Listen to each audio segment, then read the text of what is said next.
I'm known for a single teardrop in movies?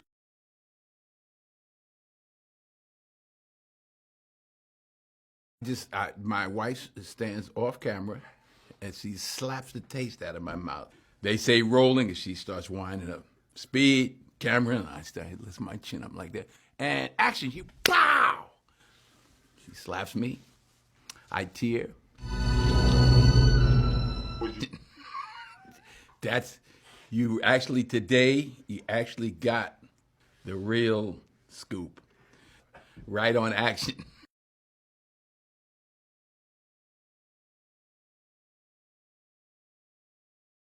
A powerhouse of talent, a man of discipline, a legend in Hollywood, Denzel Washington is more than just an actor. He is an icon.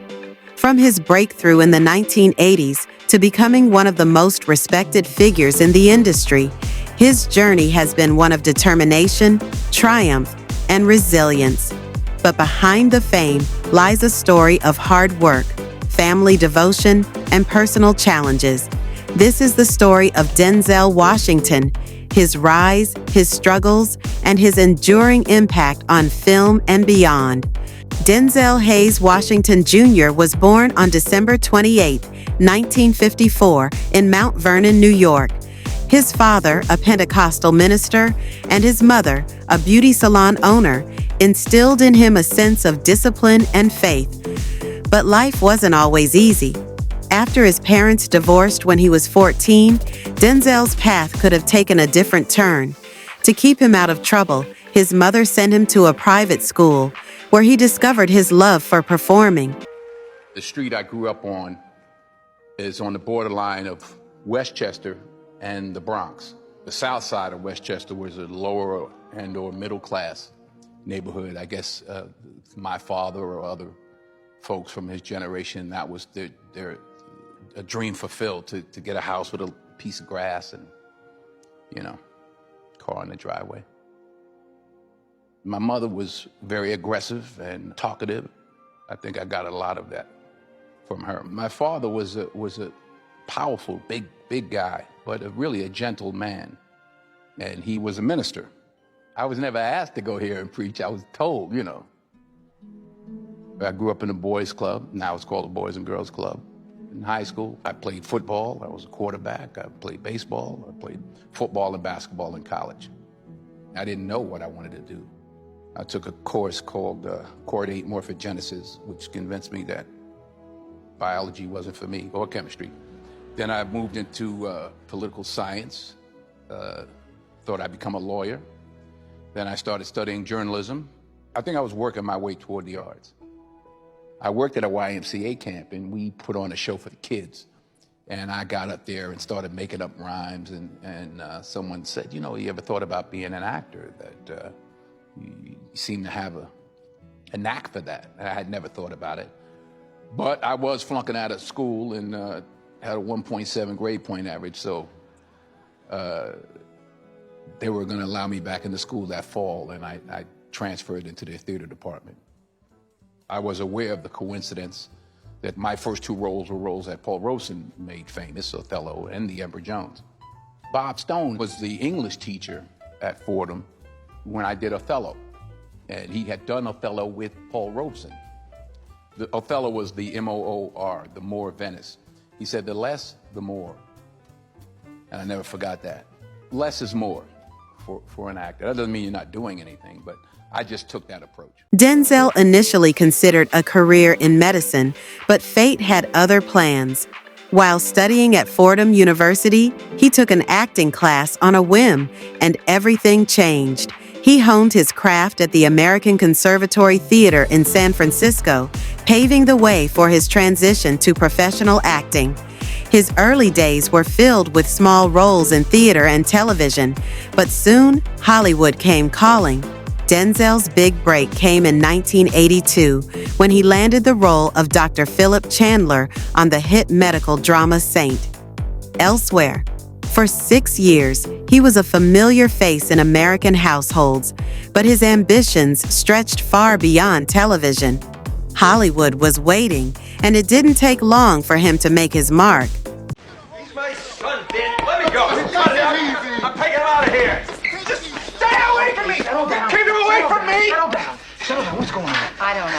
started out as a nice father and son chat. And All then right, it's over. Okay.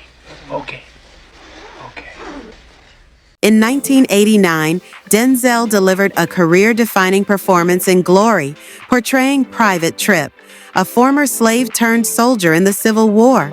The role earned him his first Academy Award for Best Supporting Actor. It was a historic moment, not just for Denzel, but for Black actors in Hollywood. His star was rising, and he was just getting started. Did you know that in the movie Glory, in this scene where Tripp gets flogged for his lacking of military discipline, Denzel Washington requested the director that he'll be lost at full contact with a special whip that would not cut his back but still stung. The director wanted to stop filming, but when he saw Denzel's real tears, he continued filming till the end. It was for this role in Glory that Denzel Washington secured his first Oscar. And the Oscar goes to Denzel Washington in Glory.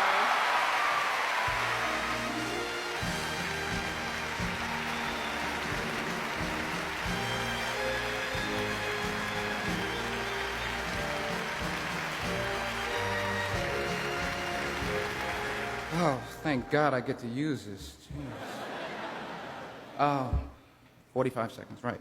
I want to thank the Academy. And God bless you, my mother. I love you. My beautiful wife, Pauletta. The kids, my son said he was going to make one of these out of clay for me. Now I got the model for him. I'd also like to pay homage to the 54th, the black soldiers who helped to make this country free.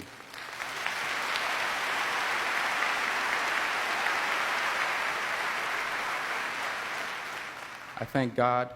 I thank you. The 1990s cemented Denzel Washington as one of Hollywood's most bankable leading men. His portrayal of Malcolm X in Spike Lee's 1992 biopic was nothing short of transformative. The film earned him an Oscar nomination and proved he was a force to be reckoned with.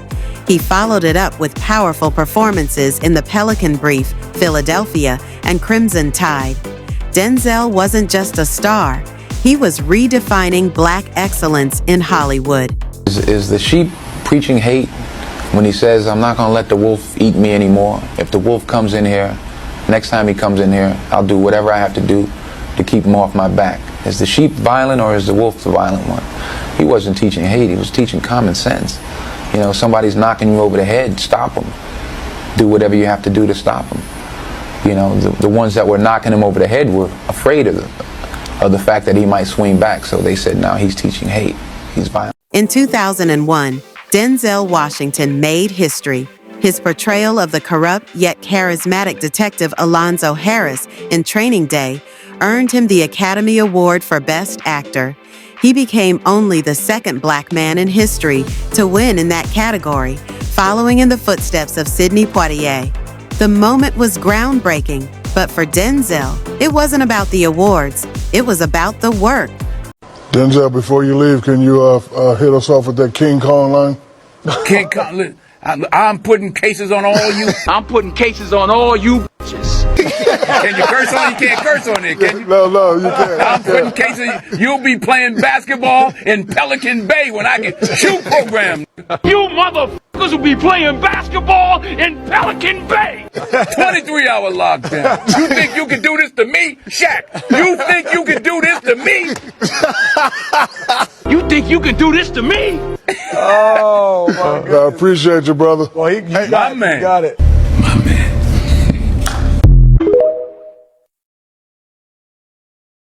Have you read the things he said about you? No. He said working with Denzel was a sort of a lifetime dream, and he said you're just about the best actor going. And the problem that brought for him working with you was that sometimes when he was in a scene, he would forget to act, and he would sit there and be watching you acting. Oh, is that what it was? He would. I just thought he was terrible.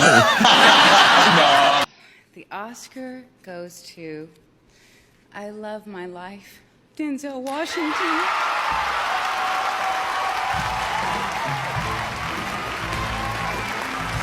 This is the 5th Academy Award nomination for Denzel Washington and his second Oscar. He won for Best Supporting Actor in 1989 for the Civil War film Glory.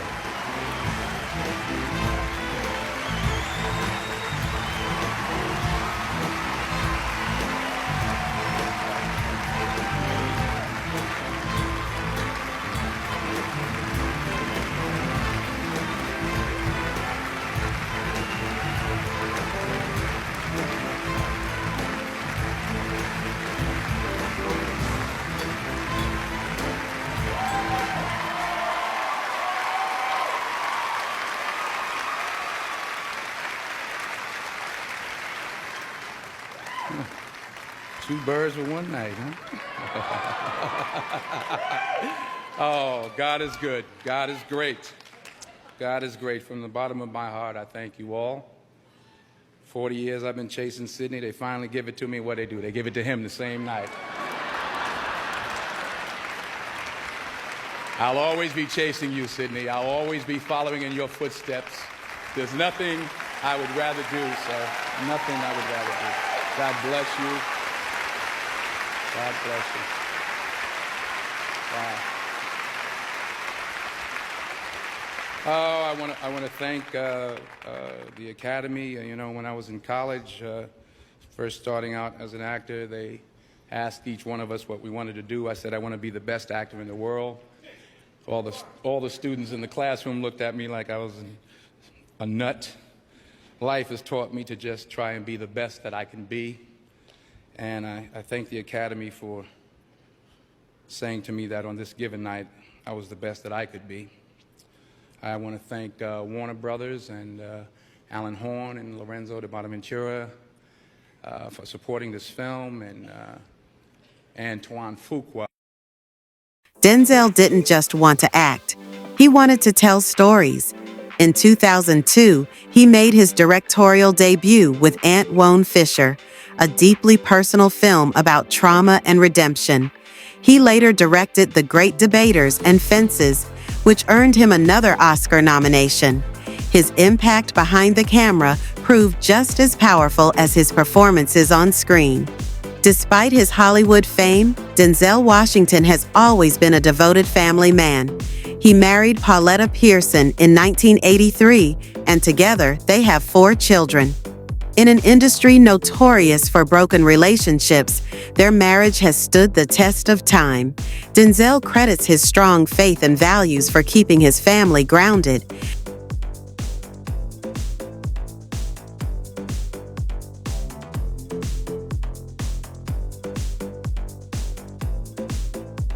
Even legends face challenges. Throughout his career, Denzel has been outspoken about racial disparities in Hollywood. He has also faced scrutiny over his intense work ethic and demanding nature on set. But through it all, he has remained respected, admired, and unwavering in his commitment to his craft. So why did he need a black director? Could a white director not have? It's not color, it's culture. Steven Spielberg did Schindler's List. Martin Scorsese did Goodfellas. Steven Spielberg could direct Goodfellas. Martin Scorsese probably could have done a good job with Schindler's List. But there are cultural differences. I know, you know, we all know what it is when a hot comb hits your hair on a Sunday morning, what it smells like. That's a cultural difference, not just a color difference. Right. So it's the culture. You know about a hot comb? Scenario? No, she don't know about no hot comb. Because that's, You don't know. You don't know nothing about. See how everybody laughed? That's a cultural difference. That's not a race difference. That's just that motion. That's all I gotta say. Right? I think we've made any headway. I think it's more important to make headway in our own house. By the time the system comes into play, the damage is done. They're not locking up 7-year-olds. Yeah. You know, I was in Chicago a couple of 3-4 weeks ago, and we saw these little kids on bikes with masks on the side of their head. You look at his picture, you'll see the headshot of him, he's like this. And he got murdered at 11 by a 14-year-old. Playing the system? Where was his father? It starts in the house. It starts in the home. And yeah, well, my father got locked up. Well, where was his father? Denzel Washington's impact on Hollywood is immeasurable. He has paved the way for countless black actors, proving that talent and integrity can break barriers. From Chadwick Boseman to Michael B. Jordan, generations of actors credit Denzel as their inspiration. His legacy isn't just in the films he's made, but in the doors he's opened. Denzel Washington isn't just an actor. He's a symbol of excellence, a man who turned talent into greatness, a legend whose work will stand the test of time. He has given us unforgettable performances, unforgettable stories, and above all, a legacy of dignity, discipline, and perseverance. And while his career may span decades, one thing is certain: Denzel Washington is far from done. If you don't fail, you're not even trying. I'll say it again. If you don't fail, you're not even trying. My wife told me this great expression. To get something you never had, you have to do something you never did. Les Brown's a motivational speaker. He made an analogy about this. He says, imagine you're on your deathbed, and standing around your deathbed are the ghosts representing your unfulfilled potential. The ghost of the ideas you never acted on. The ghost of the talents you didn't use. And they're standing around your bed, angry, disappointed, and upset. They say, we came to you because you could have brought us to life, they say. And now we have to go to the grave together. So I ask you today, how many ghosts are going to be around your bed when your time comes?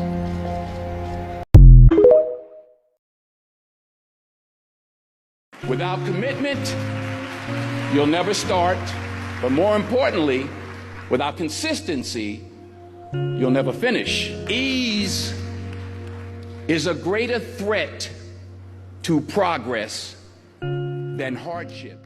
If you enjoyed this video, don't forget to like, comment, and subscribe for more in-depth looks at the greatest figures in entertainment. Hit the notification bell so you never miss an upload. Thanks for watching.